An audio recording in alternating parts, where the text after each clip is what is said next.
दोस्तों, मेरा नाम है कुमकुम बिनवाल। क्या वाकई पिछली सरकारों ने इस देश में कोई काम नहीं किया? क्या पिछली सरकारों का इस देश में की प्रगति में कोई योगदान रहा ही नहीं? आखिर क्यों बार बार हर मुद्दे पर पीएम मोदी पिछली सरकारों को कोसते हैं? आज फिर पीएम मोदी ने देश में साइंस और साइंटिस्टों की अनदेखी के आरोप लगाए। आखिर मोदी जी की इस बात पर कितना दम है, ये इत्मीनान से फैक्ट्स के आधार पर मैं आपको समझाऊंगी। लेकिन पहले सुनिए साइंटिस्ट पर पीएम मोदी क्या बोले। ईस्ट और वेस्ट के बीच एक बड़ा अंतर ये रहा कि हमने अपने वैज्ञानिकों के काम को उतना सेलिब्रेट नहीं किया जितना किया जाना चाहिए था। इस वजह से साइंस को लेकर हमारे समाज के एक बड़े हिस्से में उदासीनता का भाव पैदा हो गया। तो पीएम मोदी कहते हैं कि हमारे देश में साइंस को लेकर इसीलिए उदासीनता है क्योंकि हमने अपने साइंटिस्टों का उतना सम्मान नहीं किया। लेकिन क्या ये सच है?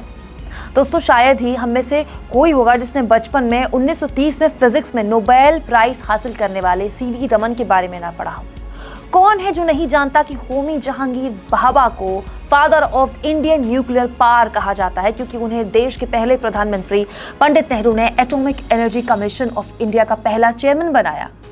आज भी कोई बच्चा मैथ्स में बहुत अच्छा करता है ना, तो लोग कहते हैं भाई ये तो अपनी क्लास का रामानुज है, क्योंकि हमें पता है कि इस देश ने श्रीनिवास रामानुज जैसा महान गणितज्ञ जना है।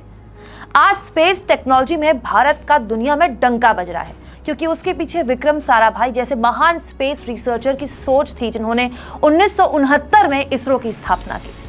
दोस्तों, अगर हमारी सरकारों या समाज में साइंस या साइंटिस्टों को लेकर सम्मान नहीं होता ना, तो देश में Indian Institute of Science, Jawaharlal Nehru Centre for Advance Scientific Research या National Institute of Science Education and Research जैसे world class biological research institute कैसे खड़े हो जाते? क्या आप जानते हैं भारत पूरी दुनिया में दवाएं बनाने की सबसे बड़ी और सस्ती फैक्ट्री बनने की राह में है। कैसे? 1970 में भारत में मात्र 2200 फार्मास्यूटिकल कंपनियां थी।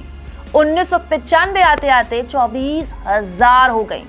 क्या ये बिना साइंस और रिसर्च को लेकर भारत के उत्साह की वजह से हुआ?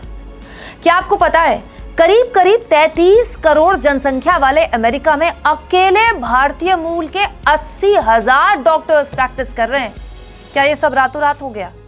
हमारे लोगों ने, हमारे साइंटिस्ट ने, डॉक्टर्स ने, रिसर्चर्स ने सालों मेहनत की, तब किया, तब जाकर दुनिया में हमारी पहचान आज सबसे बुद्धिमान लोगों में होती है।